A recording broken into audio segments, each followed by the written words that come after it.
Hi guys, we're back, and today's video is titled E-Collars, Size Matters. So anyway, what you guys don't realize when you're getting these is the size of the remote, I think, is significant. Because if you're going to have it in your hand, the good thing about these, and this is the 200, but it does fit in your hand fairly easy. You can have it in your hand and you can hit the buttons and stuff without looking at it because you've got the idea where it is. This is the 280, which is a little bit bigger, thicker, heavier. Again, we can make a computer this size, but the remote is that big. So, this is the IQ, and this is a nice size of collar. I don't think, even though they say the nick on this thing is the, as strong as the 207. This really, I think part, by virtue of the fact that the collar, well, that's actually the Einstein collar. I think the future of these collars will be more like the Martin Systems collar, and there's a company called Hawk that came out, and Sport Dog is suing these poor people, right out of business, but they must have looked at Martin Systems because their collars are ergonomic the way the Martin Systems are, and then they invented the little teeny tiny, I think it's a Bluetooth remote. So when you look at, and then this is the Einstein. The problem with this thing, you guys, is it does not fit in your hand.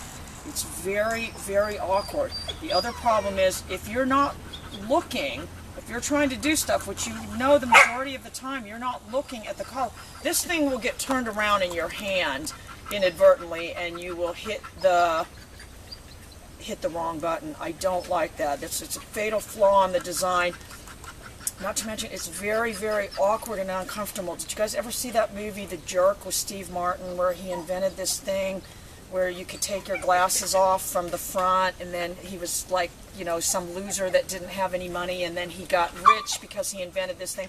And then what happened was all the people started getting cross-eyed, so he ended up losing all his money. But this is what's going to happen with this thing. You're going to have a claw hand from this thing. And then this, I always show you guys this, but I just, again, still find it, this thing actually still works. Let's see the light lighting up. This is the remote from the early 90s. So you're going to tell me that's progress? I mean, weight-wise, it's lighter than this thing. But again, it only had the one button. I think it was designed to be like a garage door opener. So anyway, that's, and then what we don't have, this is the early Tritronics. They only had one model that came out like this. The other Tritronics, and that Dogtra Edge, you guys remember that Dogtra Edge I had? Those are phallic symbol remotes. I'm not sure whether they're seeing this or not. It's 8 inches long, it's this big around Dream On, but yeah, that's what it is. So those are extremely, extremely awkward and uncomfortable, and I can see why the Europeans don't like them. So anyway, that's the problem with that. You want the lowest profile remote, so when you're looking at all these, get a little zoom in on all of them. Again, you guys, that's from 20 years ago. This is what's just killing me. All of them should be this size or smaller.